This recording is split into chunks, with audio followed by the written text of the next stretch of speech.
Bad morning.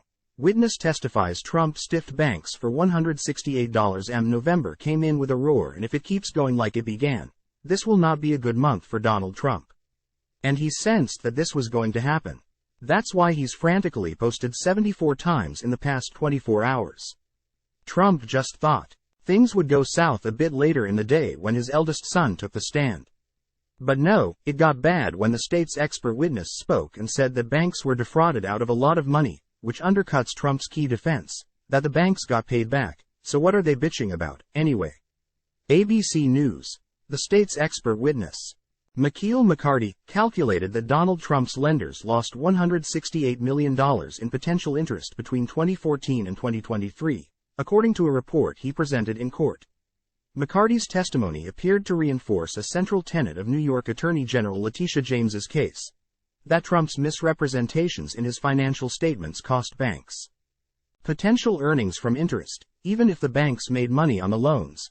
State Attorney Kevin Wallace directed McCarty to a footnote in Judge Engoron's earlier summary judgment order about the concept of lost interest, in which Engoron said, the subject loans made the banks lots of money, but the fraudulent SFC's statements of financial condition cost the banks lots of money. The less collateral for a loan, the riskier it is, and a first principle of loan accounting is that as risk rises, so do interest rates.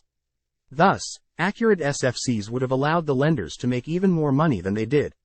McCarty, who said he agreed with this assessment, ultimately found that banks lost a total of $168,040,168 in potential interest from loans related to 4 of Trump's properties in Miami, New York, Chicago, and Washington, D.C. Trump attorney Chris Kise fiercely objected, arguing that McCarty was testifying about facts not established during the trial.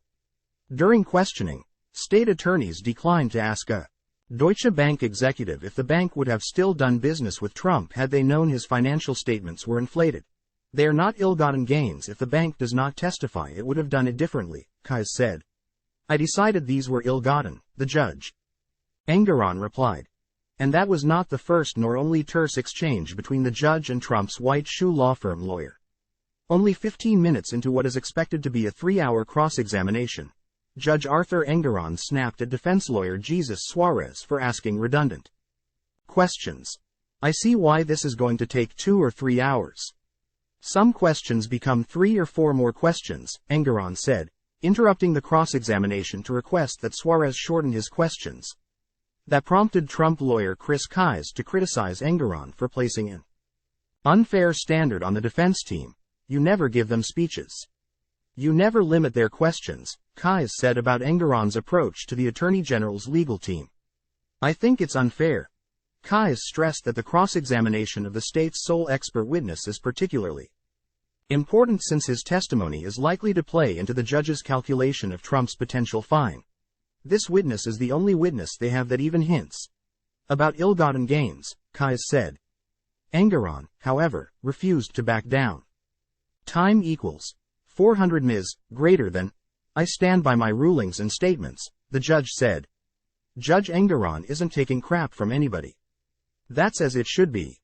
It will be interesting to see what, if anything, he does about Trump's latest morning tirade, which disparages the judge, and still another. And remember, this is all in violation of the gag order imposed, for which Trump has been sanctioned twice, to the tune of $15,000 in total. The judge isn't going to let his children alone, or let his people go, or let him off the hook. This is Accountability 101, a required course for the rest of us, but one that Donald has avoided taking. And if you think things are bad now, wait until Junior gets on the stand. I hope he's relatively sober.